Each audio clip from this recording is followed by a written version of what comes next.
Good morning, everyone. Good morning, good morning, good morning. It is so wonderful to see your faces popping into this space. Welcome, welcome, welcome to Judson Memorial Church. If we have not met, or you could use the reminder, my name is Micah, my pronouns are he and they, and I have the honor of serving as the senior minister here at Judson, along with all of the ministers that I see in front of me who steward this space so beautifully. If it's your first time here, you cannot do anything wrong in this space. We love, love, love gathering. I see some new faces out there today, so welcome. If you have questions as we move through the service, ask somebody next to you. Everybody is very friendly and open here. And speaking of, I want you to do one thing. Turn to that camera right there in the back and wave hello to the Judson diaspora that's joining us online. Thank you, thank you, thank you for joining us. We feel you in this space and can't wait to see you projected on the wall later on in this service. Mathew, thank you for doing that space so beautifully. And now before we dive into the rest of this service, I invite you to acknowledge the first peoples of this land. We gather today on land that is the ancestral home of the Munsee Lenape tribe, of the Lenni Lenape people. We acknowledge these people of the Stony Country and decry the unjust taking of their Lenape hoking. To acknowledge well and move beyond ceremony to reciprocity, we commit to making this land acknowledgement only one small part of our ongoing work to dismantle the myth-spinning systems which still threaten and kill so many of us today, including white supremacy, Christian supremacy, and settler colonialism. Welcome.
I know that many of us have been devastated seeing what's happening on the other side of our country. Right now, amidst all else that's happening in the world, I have been checking in on all of our Judsonites who are in LA and its environs. All of them are okay right now, but all of them are very, very scared and want the continuing good energy of our community coming toward them as these fires show no sign of stopping right now. But as our invocation and grounding today, I just wanted us to take 3 deep breaths as we send that energy all the way across this country to those folks. And then I will say some words to pull us into the rest of the service. If you feel comfortable in the space, just close your eyes for a moment.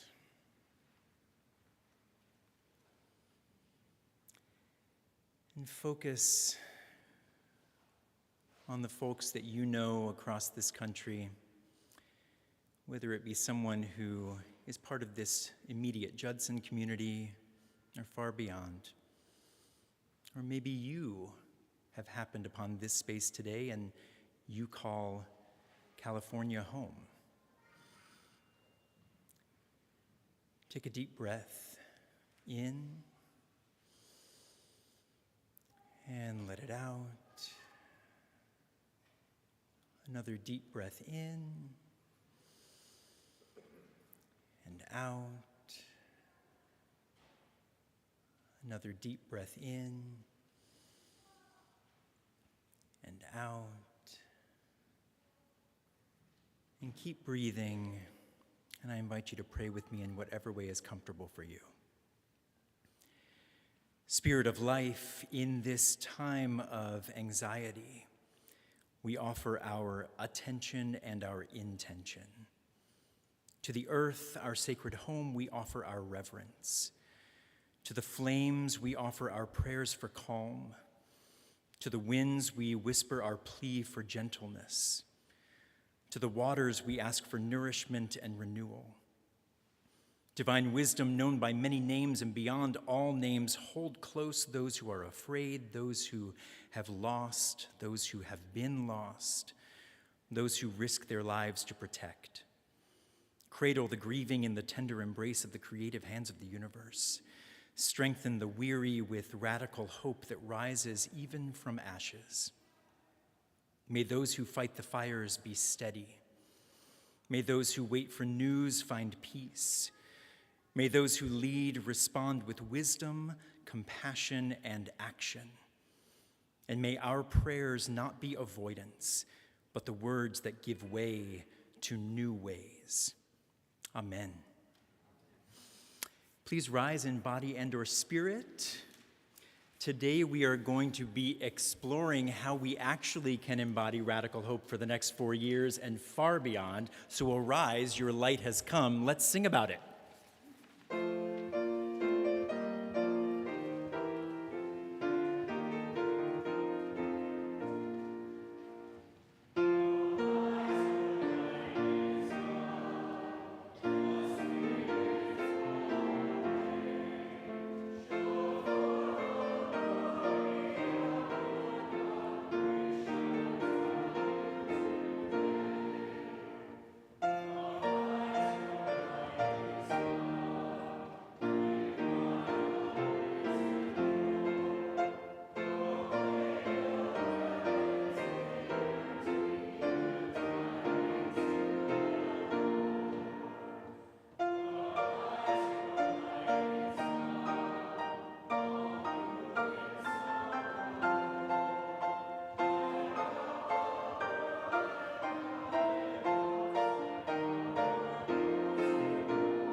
Morning.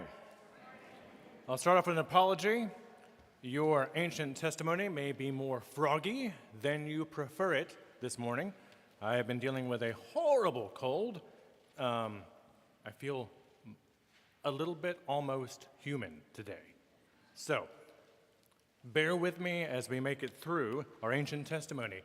The Gospel according to John 2, 1 through 12. This is the inclusive Bible, by the way. There was a wedding at Cana in Galilee, and Mary, the mother of Jesus, was there. Jesus and his disciples had likewise been invited to the celebration. At a certain point, the wine ran out, and Jesus' mother told him, "They have no wine." Jesus replied, "Mother, what does that have to do with me? My hour has not yet come." She instructed those waiting on tables, "Do whatever he tells you."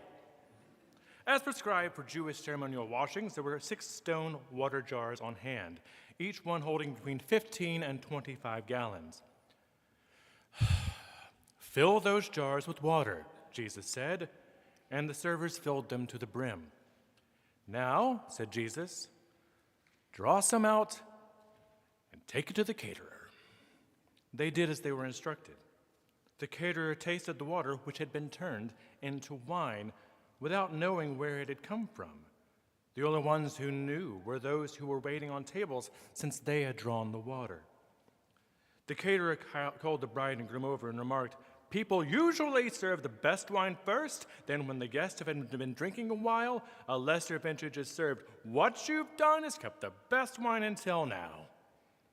Jesus performed this first of his signs at Cana in Galilee.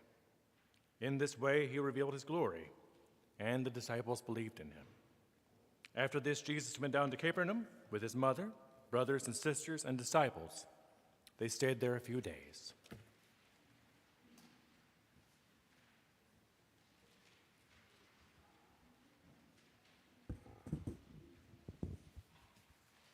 Morning, everybody.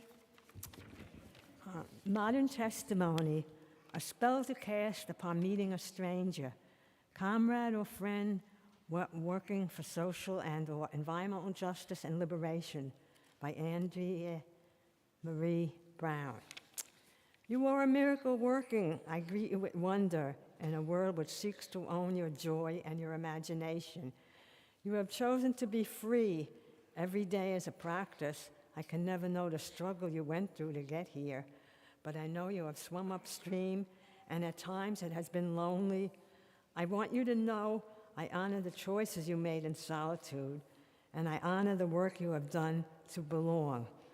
I honor your commitment to that which is larger than yourself and your journey to love the particular container of life that is you.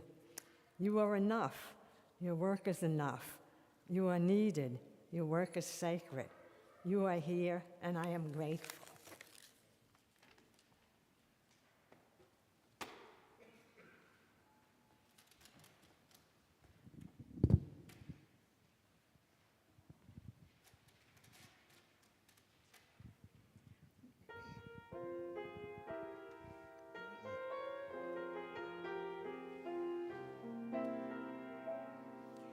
The stars I know are only pieces of earth that glow. I know that doesn't bother me at all. Everyone, yes, everyone clings to something, brings to something great or small. Their hope, their love, their trust, even if it's just a piece of dust up there that gleams. I'll go with the stars. The stars will bring me my dreams.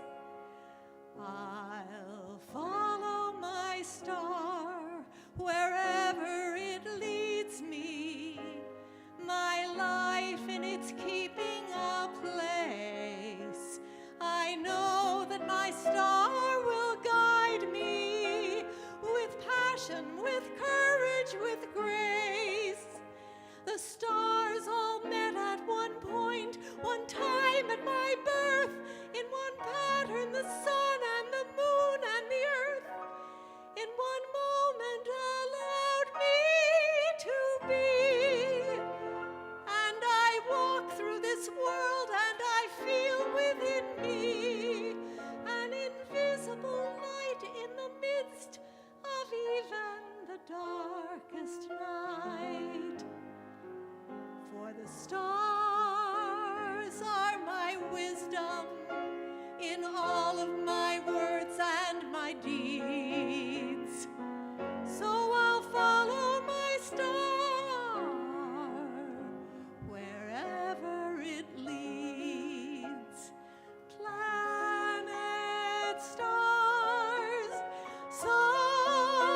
Some read books, some find hope in a microscope. I hope they find what they're looking for.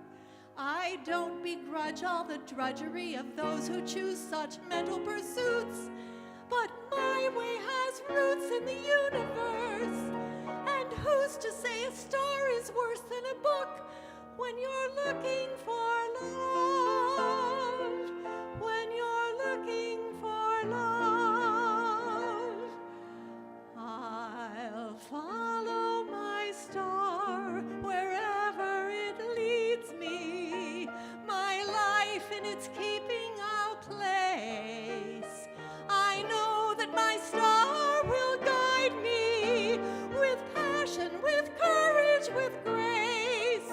The stars all met at one point, one time at my birth, in one pattern, the sun and the moon and the earth, in one moment allowed me to be. And I walk through this world and I feel within me an invisible light in the midst of even the darkest night. For the stars are my wisdom in all of my words and my deeds. So I'll follow my star wherever it leads. Planets, stars, suns above, bring me love, bring me love.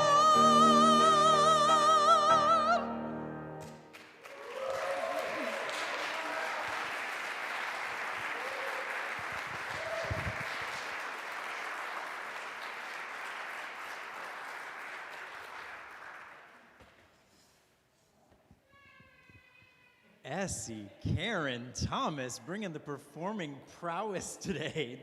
Those are tough acts to follow, so here we go. Would you all pray with me?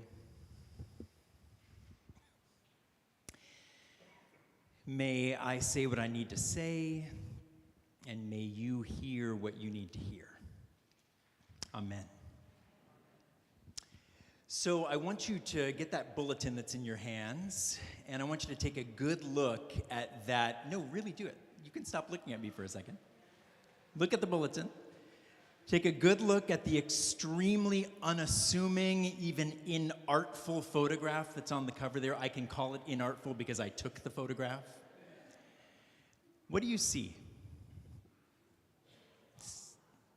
Cardboard boxes, 7 cardboard boxes. A green bag, a hand of someone reaching in from the left, a stolen IKEA cart. Maybe all of those things are in there, but I see a heap of miracles.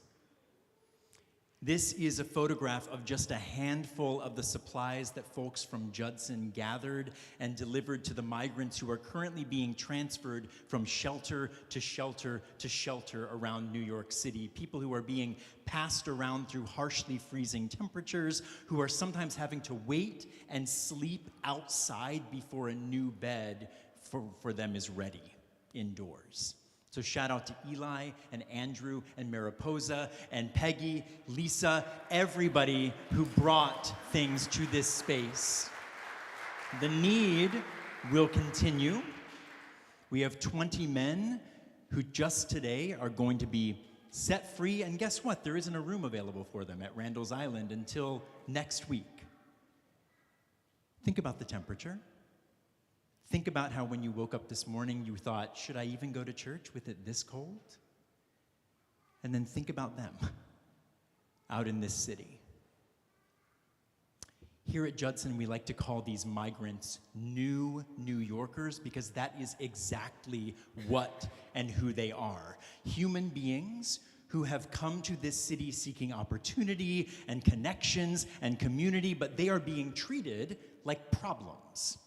And as these folks remain vulnerable to the whims of our local and national governments and get shuttled around like props and nuisances, Judson is part of several intersecting and miraculous mutual aid networks that continue to seek ways to rehumanize these folks in the face of such continuing dehumanization.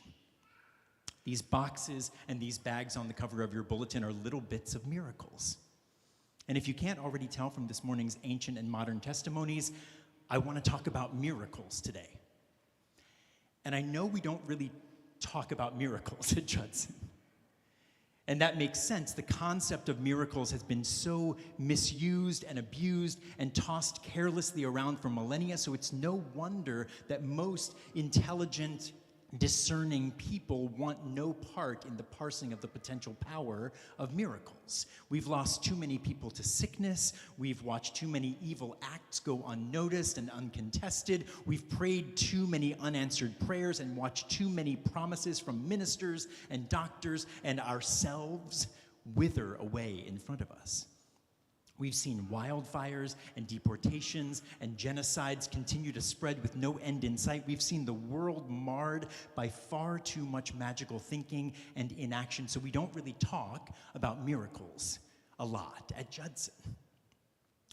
So many of us have spent this past week horrified by the news coming out of California, and then we had that horror compounded by the utterly classless response to this devastation by our incoming president-elect. Expected, but still so infuriating. And this current climate change disaster comes directly in the wake of the devastating losses from Hurricane Helene. So many of us are continuing to witness the violence in Gaza, and now, as suspected, we have news that the death toll from the past 15 months is far higher than what has even been reported. We have the serious threat of Idaho Republicans pressuring their Supreme Court to repeal and reverse marriage equality laws. Our trans siblings continue to be battered around by baseless fear-mongering from legislators and haters, and now Facebook is making it even easier for that fear-mongering and those hateful lies to spread rampantly across social media. Who deactivated their Facebook account this week? Oh, okay. I did. Okay, good luck. Good luck with Facebook. And as we struggle to support the new New Yorkers who are being bounced around New York City, the Trump administration is preparing at least 100 executive orders to go into effect upon the January 20th inauguration, igniting a shock and awe campaign of draconian border security, deportations, and who knows what else. And I know you don't necessarily need this pastor to give you the full litany that I just did, since so many of us have so many ways of having this news constantly in front of us at all times, but I was always taught that in order to get to the miracles, you've got to be honest about the muck. In a world that keeps shoving disaster and disconnect and alienation in our faces, how do we remain a community of radical hope? Because that's what I call us, a community of radical hope. You give me radical hope. So how do I help you to help me to help us to continue to be people of radical hope? It's going to take a miracle. And here in today's ancient testimony, we have Jesus' first recorded public miracle. We've just spent the season of Advent remembering the events that led to Jesus' birth, but in the Gospel of John, if you didn't already know this, in the Gospel of John, John skips over all of the birth stuff. John truly does not care about the baby Jesus. John throws you into adult Jesus life. So it's like Jesus is just there getting baptized, and then it's at the wedding at Cana. And Jesus is doing this miracle stuff, and this scene today is basically Jesus' coming out moment. It's basically Jesus' queering moment. It's his fabulous, fierce debut. And at the end of the day, turning water into wine might just look like some little party trick, but if we delve deeper, I think this is actually a model of manifesting radical hope in the face of fear. This story isn't really about wine and water, it's about scarcity and abundance, and how we root ourselves in radical hope even in the midst of terrifying times, and choose radical abundance over the myth of scarcity. Now, there's a lot going on in this story, so I'm going to ask us to just consider one moment for our purposes today. I'll get 10 more sermons out of the rest of the story, but one moment. Mary notices the wine has run out and brings it to Jesus' attention. I mean, you heard the performance to end all performances, okay? Round of applause for this one over here. I knew he'd bring the Jesus, but didn't know he'd bring the Mary. This might seem to be less than important, but in ancient times, running out of wine at a social event was actually a sort of disaster. It was a social disaster. A perceived lack of hospitality could bring shame onto a household forever. So it was important that the wine be abundant at this party. So even though the whole wine thing might seem a bit silly and mundane now, think about the audience who would be hearing this story way back then, right? They're hearing the story being told, probably through oral tradition before it was written down, and you can feel the hackles going up on their neck. Holy crap! They're gonna run out of wine. Shame will follow them forever. For them, they knew that not showing hospitality, not showing care for your community's comfort was a big no-no. And many scholars believe that this wedding must have been for some of Mary's relatives, which explains why Mary was so apoplectic. It explains why she was so personally concerned about the scarcity and the shame. But when Mary presumptuously brings the wine shortage to Jesus' attention, Jesus hesitates, dismissing her with his frankly rude as heck response and rebuttal. Mother, what does that have to do with me? My hour has not yet come. And actually in other translations, ones that are not called the inclusive Bible, he doesn't even call her mother. What does he call her? Woman. Okay. He calls his mother woman in front of everybody. Now, if you've been around Judson for a while, you know that I think that the Jesus in our scriptures was sometimes kind of a jerk. And this is no shade to Jesus, because I think we all act like jerks a lot of the time, in big and small ways, myself included. But please hear me. Jesus was a jerk.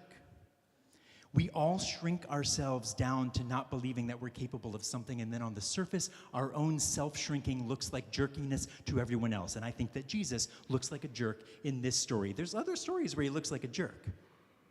And that's why jerky Jesus can actually be a model of community-driven transformation for us all, because there are so many times early in our scriptures when Jesus shrinks himself.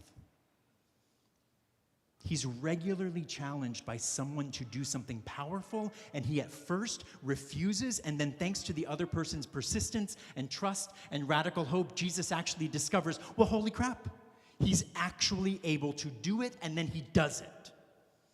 And this happens over and over and over again. Jesus keeps changing and growing and learning more about his own potential. And there are other preachers, there are other pastors who will tell you, Jesus knows. Don't worry, Jesus knows. It's like his hour has not yet come, right? It's all part of the plan. That doesn't give me anything to do. If Jesus is just the Savior that I need to welcome into my heart forever, and he's going to save me from everything, and especially all the times that I'm a jerk, that gives me nothing to do. But this image is an activating image, a Jesus who actively shrinks himself and believes that he can't do it, and then because other people gather around him and tell him that he can, that gives me something to do. Well, if jerky Jesus can do it, then jerky Micah can do it too. So that's why our MVP in this story, surprise, surprise, is Mary. Because Mary's response to Jesus' response, even as her bratty son is telling her that he's got his own timeline that she couldn't possibly understand, Mary's response is a portrait of radical hope. Mary is faithful even when Jesus is not faithful. She does not argue with Jesus' hesitation. Instead, she turns to some others and gets them moving and acts as if the miracle is already in motion. She doesn't even question herself. She just turns to somebody else and says, hey, he's about to tell you something, so go do it when he tells you, okay?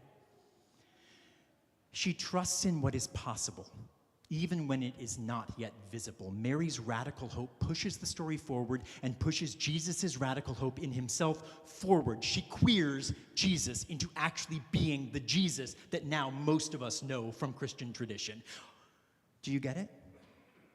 Mary, a human being, makes a miracle happen. No special training, no superpowers necessary. It's important to note that what gets translated as miracle in English is actually a bit different in the original Greek of our scriptures. The Greek words rendered as miracle in the English Bibles was actually semeion, which means sign, or teros, which means wonder, or dynamis, which means power. So in short, a miracle is basically a wonder-fueled and powerful sign. And I hope we can all agree that no matter what we think of the concept of miracles, no matter what harm Christianity and Christian tradition has done to all of us, we've all experienced wonderful and powerful signs at least a few times in our lives that we were not expecting. Sometimes those signs are horrific and life-altering. Sometimes they are awe-inspiring and life-affirming. But here's another important thing to know about the role of miracles in ancient times. People believed in them. Full stop. In ancient times, people believed that awe-inspiring events happened every day. Even an unexpected event like the sun rising just a little bit and being in a different place in the sky than you expected it to be, that was a spectacular, humbling experience that seemed truly miraculous. For ancient humans, the beauty of the earth was literally a miracle. Basically, everything that happened could potentially be thought of as a miracle. The question was not whether miracles happened. Miracles were real. So, in an ancient world where miracles were real, when a supposed miracle happened, the first question about it was not, was that real? The questions that were asked when a miracle happened were, who did that? Where did their power come from? And are they using that power for good or bad? The scientific method in ancient times was to test the powers that any miracle maker was using to see if those powers were being used to lessen human suffering or to worsen human suffering. If the power was being used to lessen human suffering, then the person who was doing that miracle might be someone worth your time and attention. So I want to hold up a miracle mirror to all of you right now and ask you two questions. Where does your power come from? And what are you using it for?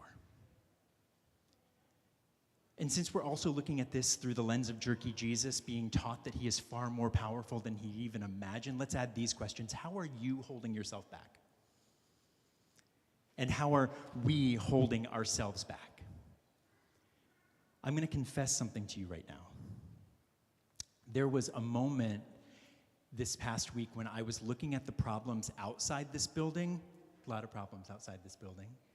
And I was looking at the problems inside this building. A lot of problems inside this building. And I realized that I deeply needed to stop what I was doing and breathe. And it's hard to confess that because I'm the type of pastor who likes to tell others that breathing might benefit them, but then I go whirling through the day like a Tasmanian devil and never again think twice about breathing myself. But the heaviness of the news was getting to me, and the heaviness of keeping this glorious building and congregation going was getting to me, and I suddenly felt like I not only needed to breathe, but that I needed to call someone who would literally tell me that I had to breathe. So I called my father, who many of you know is a retired pastor, And just like Mary in this wedding at Cana story, although I would never say to my father, man, I would never say woman either, but he would probably be able to take both of them. But my father didn't call me a jerk. He basically said, stop, breathe. And then my father said something that he's told me before, but which hit home extra hard this week. My father said, Micah, we are not called to be successful. We are called to be faithful. And I say to you, no matter what this empire-addled world tells you, you are not called to be successful. You are called to be faithful. You are called to lean into your power, understand the roots of where it comes from, understand that you are not the only one holding it all together. Look for the ways that you are shrinking yourself and holding yourself back, and then commit to being part of a growing movement that is learning how to grow into a collective power that believes in transformation, embraces abundance over scarcity, and actively co-creates radical hope. This city, this country, this world are all holding themselves back in so many ways. We are being shown signs of horrific power every day. Empire tells us how expensive it would be to actually address climate change, and yet the over 10,000 buildings and growing number of lives lost in the continuing wildfires are far more expensive than it would ever cost us to lean actually into climate change addressing. Empire tells us that there isn't enough space, that there aren't enough resources for us to welcome migrants who are just looking for a place to belong and to be loved. But we know this scarcity mindset is literally a lie, and so on, and so on, and so on, and so on. How many lies did you tell yourself today? How many lies did you tell yourself today as you woke up and you got on the train, or you started to walk here and then you walked into this building, about what you're capable of and what you're not capable of? Lies and fire and violence and dehumanization are all around us. They are literally created by us. Our assignment is to reroot ourselves in radical hope, just like Mary, and act as if the miracle is already in motion. Can you act as if the miracle is already in motion? You are not called to be successful. You are called to be faithful. We are not called to be successful. We are called to be faithful. And over the next 4 years and far beyond, we will not be called to be successful. We will be called to be faithful. Those boxes and those bags on the cover of your bulletin are miracles. It might look like a small thing in the midst of so much mess, but don't get it twisted. Even the tiniest miracles grow, and we are going to need all of us to survive. And everything that I named in that litany at the start of this sermon, the wildfires, the genocidal violence, the anti-LGBTQIA plus regression, the anti-immigrant mess, every single one of these horrific things is being addressed in small and huge ways in our community of Radical Hope right now. The miracle is already in motion. That is the way that we keep the miracle already in motion, keeping going in the muck. Just look at the back of your bulletin. You can stop looking at me and look at the back of your bulletin. There are so many things listed in the back of your bulletin, and that's just a smattering of miracle mining opportunities that are open to all of us. Whether it's your 1,000th time here, whether it is your first time here, you can get involved in any one of those things. The horrors of the world get compounded and complicated, but our calling is actually simple. Trust in what is possible, even when it is not visible, and act as if the miracle is already in motion. That will set you in motion. Now let's let Henco continue to play us into simple gifts, and you can stay seated. Think about the miracle that's already in motion, and let's sing simple gifts together.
Now is the moment in our service where we will collect offering in any way that you might want to or be able to give it. You will see old-fashioned baskets going around this space. There are also multiple ways to give online that you will find in your bulletin. But before we move into that and before we welcome Hollye up here, I just want to invite you to close your eyes for a moment. This is a moment where we always give gratitude for the gifts that you each bring to this place, but I want to invite you to just take a moment of gratitude for whatever is keeping your miracle making in motion right now. Let's just take a moment, hear the sounds of glorious future in this space with these youngsters who are making beautiful noise. And let's listen to this hum as we give gratitude to the universe.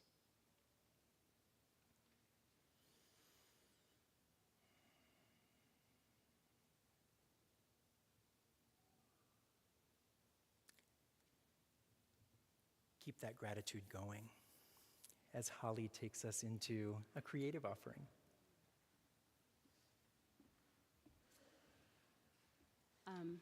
Before I sing, I just wanted to share that a lot of you know that my family has been in California for the past 6 years, and we were in a community called Altadena, which is no longer there. And we lost our house this week, and, it was our nest egg, which we're blessed to say we have a nest egg, but a lot of Altadena is very middle class and working class, and it also had a very high amount of black homeowners compared to the rest of Los Angeles. I spent a lot of my time in California watching Moana with my daughter. So I just want to offer this song as a prayer for those who might need a light on the horizon right now. Thanks. Yeah, hi.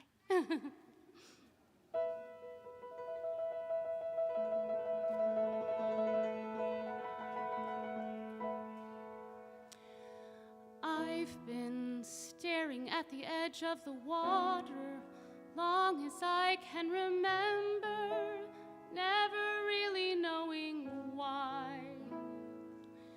I wish I could be the perfect daughter, but I come back to the water no matter how hard I try. Every turn I take, every trail I track, every path I make, every road leads back to the place I know where I cannot go, where I long to be. See the line where the sky meets the sea, it calls me, and no one knows how far it goes. If the wind in my sail on the sea stays behind me, one day I'll know. If I go, there's just no telling how far I'll go. I know everybody on this island has a role on this island. Sorry, everything is by design. Sorry, Lois. I know everybody on this island has a role on this island, so maybe I can roll with mine. I can lead with pride, I can make us strong. I'll be satisfied if I play along, but the voice inside sings a different song. What is wrong with me?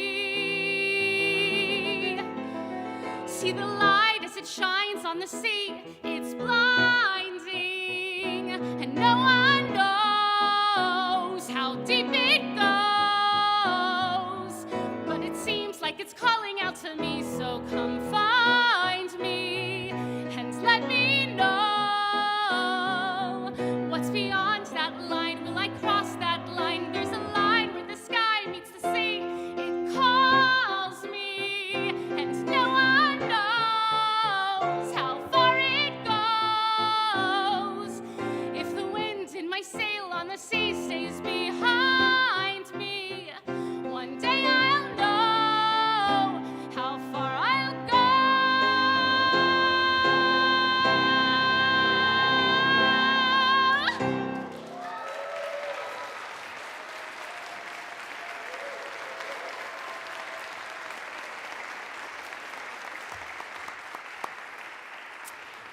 Thank you, Hollye, so much. Would you please rise as you are able? This service might be ending, but our service in the world continues. Look around this room. The miracle is already in motion. Keep it going. Don't shrink yourself. And be loved while you are doing it. We are a beloved community. We are practicing the world that we wish to see in the world. So don't keep it just inside this place. Take it everywhere you go and sing as you're doing it. Amen.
Please be seated. Now is the time where this pulpit opens up to anyone who would like to share a celebration, a concern, something you have entered this space on your mind and heart. We will bring in the Judson diaspora who will join us and also share. So wonderful to have you all join us in here as well.